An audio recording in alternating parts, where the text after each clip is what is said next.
So here's the straight, simple question from the title of this, this discussion. 1, does nationalism have a future? 2, if it does have a future, is it because there are new forms of it, or because there's something old and sulphurous about it that just keeps coming back and recurs and recurs? Okay, so those are the 2 questions. Is there a future for nationalism? And 2, is it because it's, as it were, mutating, or because it has a power that just sort of stays? Michael, you go first.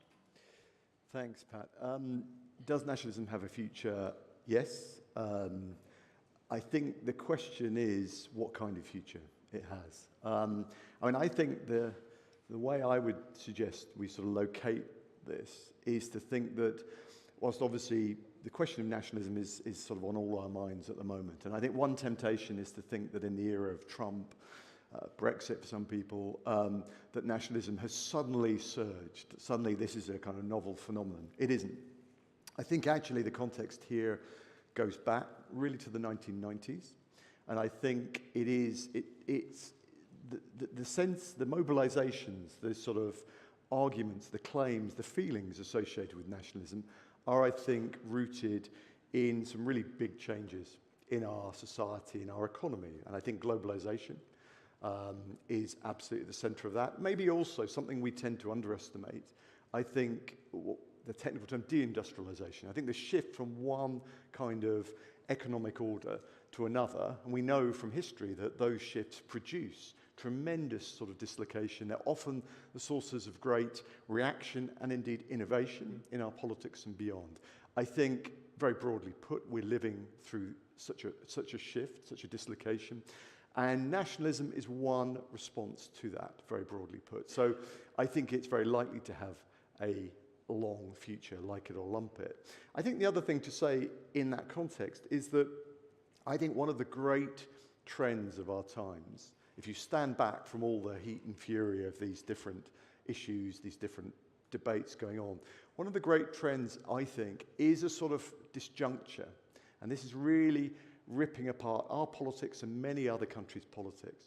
It's a disjuncture between the need, if you like, at the level of states to form themselves into partnerships and to deal with other countries in more systematic, more institutional ways. I mean, obviously the European Union is a great example of that. There are plenty of others. Look at the way in which trade deals now work. Many states are interlocked with each other in all sorts of ways, and as we're likely to come to learn, de-locking yourself from those is really hard. So you've got that happening at the level of the state, but you've also got this really different movement happening beneath the level of the state, where people increasingly over the last 20 years feel a strong sense of attachment to communities, to identities, which do not map onto those states. For some people, it's about locality. It can be sometimes about region, and in many instances, it's about the nation.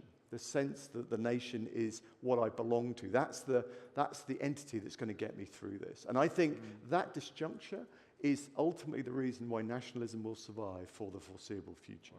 I think national identity is pretty ubiquitous. I think across 200 countries in the world, most people feel it, most people have it. I think there's a way to sort of feel you don't need it anymore in some societies. That tends to be the preserve of those who feel pretty confident actually about the national identity, the citizenship, the state they inherited. Actually, to be a sort of post-national cosmopolitan, you tend to rely on the protections of the nation state.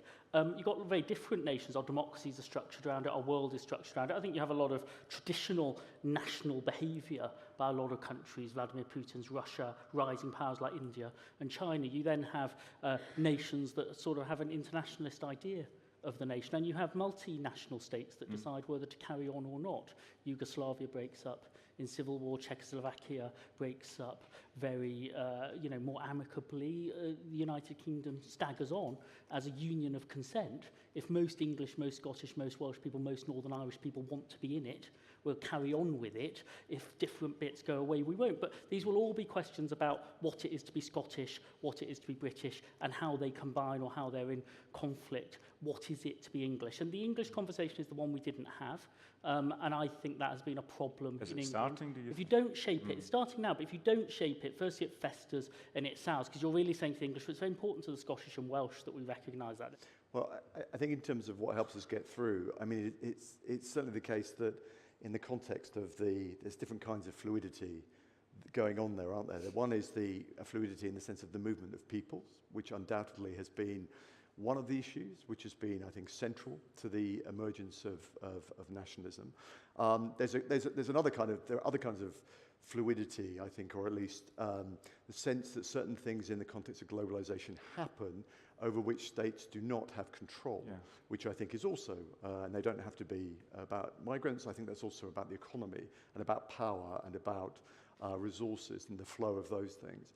I think in terms of where we're at now and what the future may hold, I think there are there's a kind of divergence within nationalism, which is really important to get hold of. On the one hand, I think you do have, and we tend to forget this, particularly at this moment, because it's a really fraught moment, we tend to forget that one of the great achievements in Western culture, it's contested and politically contingent, but has been to build forms of national identity that have included others, that have reached across some of those divides of ethnicity, of class, of religion. And, you know, arguably the English story at its best is about that, but we also know that even in more inclusive contexts, that sense of the border, that who belongs, who does not, can be used in a very exclusive and aggressive way. So that's one, I think there's one important aspect here that we tend to forget, that there is some achievements around building national, diverse, inclusive cultures. And the answer to narrow nationalism is usually to build a more inclusive one. It's not to retreat away from it. Hi, I'm Tamsin. I'm actually also from Cambridge, but there we are. Oh. And for the observant, you might notice that my accent is not a Cambridge accent, which is kind of what I want to talk about. So my grandma grew up in the Blitz, just up the road from here. So I am English, I am British, but I spent my formative years in Australia, so I didn't listen to this bloke on the radio when I was a teenager. But I have had stonking arguments at the pub with friends, like dear friends who are very intelligent, very right-thinking, very cosmopolitan, international people, arguing to the point that they are in tears that I am not British. Arguing that you're not British? That I am not British, right. Yeah. Because I didn't spend my formative years here, even though I've been a citizen since the day I was born, and even though my grandma got bombed. So, my question to everyone is, if that's my experience, how much worse is it for someone whose face does not look like they're from here? Or someone who had to apply for their citizenship or had to migrate under different pathways than I did? And my second question is, where does this fear come from? So I think a lot of people, like these Cambridge mates of mine, they suppress this fear. They know it's not a good thing, but it comes out after a couple of pints in a safe environment with a friend. So it's obviously there. And I think a lot more people feel that than we give acknowledgement to. So how do we understand that fear? How do we get people to express that fear in safe ways? And then how do we start to help people to become less fearful and to, as Akala was talking about yesterday, to grow the sense of British identity to include all of us? I think there's a really interesting question that you raise, really. I mean, two things to pick up on. One is, I think the nation works at different levels for people. There's a kind of more formal or official way in which, you know, we think about who's a member of the nation, who's entitled to citizenship and so on. But you're absolutely right. There is also a more fundamental, sometimes unexpressed until you get in the pub or until certain contexts, where we make assumptions and we have a kind of unspoken culture, a set of assumptions and norms in our heads. I think the interesting thing with Britishness is that I think over time, certainly if you look at the data, I mean, both Sunder and I spend a lot of time poring over data about national identity. I think the story is in the direction of inclusiveness in terms of British identity and indeed in terms of English identity as well. Hi, I'm Christy. I live here 5 years, but originally from little tiny country of Slovenia, which most of British don't even know where that is, usually somewhere in Russia. But I wanna address a little bit more like the future and the inequality. Yesterday we talked a lot about digital skills. 40% of people in Europe don't really have digital skills. And if you look at these two groups of people, people in cities very much connected, using technology, trying to have as much as possible, passports, traveling. But then you have people that don't even get to this digital community and connect with everyone. So I want to understand, how do you see in the future technology playing a role in kind of negative and very positive, optimistic scenario? So I would slightly challenge that picture in the sense that you're absolutely right. I think partly that there is clearly, for many people, I think some of the people particularly who orientate in a kind of cosmopolitan fashion, technology has been absolutely a gift to be able to sort of develop those connections, to reach out, to think, to imagine across national borders. But technology has actually also played a key role in relation to nationalism. I mean, if you go on some of the sites that I'm sure Pat and I will know from thinking about nationalism in the UK context, it's actually online where a lot of sentiment, a lot of ideas, a lot of arguments, and a lot of abuse, frankly, happen. So it's not as if technology is absent from this other story. I think that's really important to see. I think one connection here between those two things is actually, and it links to the previous question, is about politics. So my hunch here is that one of the reasons that nationalism has begun to appeal, particularly to people who feel angry, who feel frustrated, who feel dispossessed, is because a lot of those, they don't see those sentiments or the issues connected to them in their political life. They no longer feel that sense that the political system, the representative democracy or whatever system it is, they can trust them to bring those issues up. And I think that's one of the things that nationalism offers. It offers, if you like, a story. It does some of the things that our politics used to do. And I think part of the solution here towards having a technologically informed, more deeply democratic culture is ultimately, I think, about politics. We can't escape it. We can't go to technology to get out of this. I think actually it's only when in our political life, in our public culture, we bring together that technology and the sense of debate and connection, people wanting to talk about these issues. I think that's ultimately going to be the future. Is a lot of this actually angry white men? Really, frankly, are women and people of kind of broader diversity able to be more fluid about their identity because they need to be, right? Because actually, as a form of survival, frankly, I have multiple identities. I have an Australian identity because it's easier for British people to identify me as British than it isn't. I have an identity as a as a consultant. I have an identity as a mother. Different people see me as different things because I need to be quite fluid. Now, obviously, men are fluid as well, but I just think that there's an innate kind of response to things that may be more about being a white male and therefore needing nationalism or needing that different type of identity. Okay. So 2 points that are a bit different. It's actually an Asian man in an English T-shirt. It's actually his turn to respond. Yeah. So here we go. Good. Of course, some of it is about that. It's not actually that gendered in terms of attitudes, in that men and women of different class, different views tend to have very similar attitudes, immigration, Brexit, etc. There's no gap. In terms of sort of behaviour, then the sort of performative end is then very male.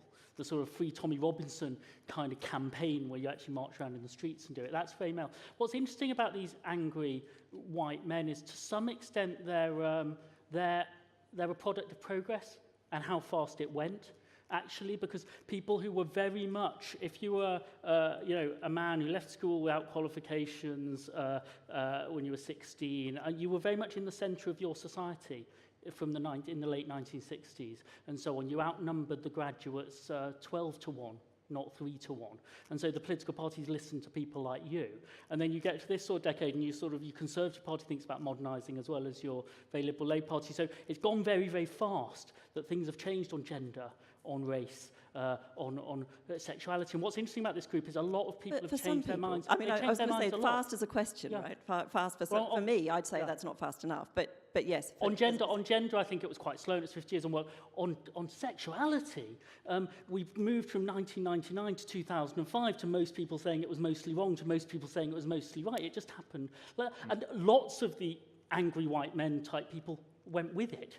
And the group that didn't, then their kids didn't know what they were talking about. Then they felt angry and lost. But there's a challenge there that I think we have to get hold of, which is that we knew that identity really mattered to minorities when we were doing sort of multiculturalism, multi-faith, etc. And we never had a very clear idea of why identity would matter to majorities too. And you're going to be absolutely hoisted by your own petard if you've got a form of identity politics that says pick your group. Then, of course, the white group you don't talk to is going to pick their group. That's why I think a nation that is cross-ethnic is a majority identity that I'd like to have, so that group doesn't say, well, if everyone's picking their group, my group's going to speak up as well. No. I think in a liberal society, what we want to do is preserve people's chance to choose the mix of identities they got and not have other people ascribe onto me or ascribe onto you. Well, you have to be this sort of Welsh, you're not allowed to do that sort. But then to make that work, you need the citizenship identities or political identities to be inclusive. We've got to do collective work on those so that people can opt in and opt out. I think what you say about the Olympics and World Cup is very true, that they are, in a way, it's a somewhere and an anywhere event. There is patriotism and internationalism, and when you get knocked out, you support Brazil or whoever else you support. So, and that relates to what would be the consequences of winning the World Cup. It's probably a problem we're not going to have, I suspect, but nice problem to have in my view. Yes. The people who feel most British in this country are people who are black, Asian, and mixed race. And in the sense as other people now feel more English, Scottish, and Welsh, you've got to take the work course. That's because my parents came from India and Ireland to work for the NHS. If your parents are Indian and Irish, you're going to be British. It's part of our history. And so knowing the history, the armies that fight 100 years ago, they look like the Britain of 2018, not the Britain of 1918. Minorities really want that in the curriculum because it proves everyone didn't arrive last Thursday, that it's the product of our history, our diversity, but that other people then get reassurance that actually we've got a history, it didn't all change. The point about the World Cup is that England were not in any way expecting to win this World Cup, and if the draw falls out some way, then a young team might get all the way to the semi-final, all the way to the final. And people would be absolutely delighted to get to the final and not win. It would be an amazing experience for those 2 weeks. And I think it's because of the way the football identity changed in 1996. I was 22 at the time. There's a riot in Dublin in November 95 when Combat 18 are there, and they get the game called off because it's fascist. And what the song Three Lions does, and there's a lot of anti-racist work going on that I was involved in at the time, is it recenters it entirely from jingoism, xenophobia, we're better, and so we're going to host the party, you all come here, we'll probably lose again because that's what happens, but maybe we won't this time, that it's a much softer,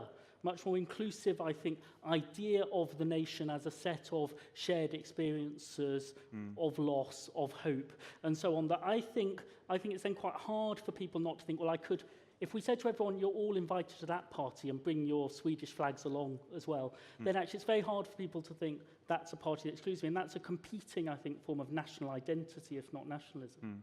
Thanks for participating in this process.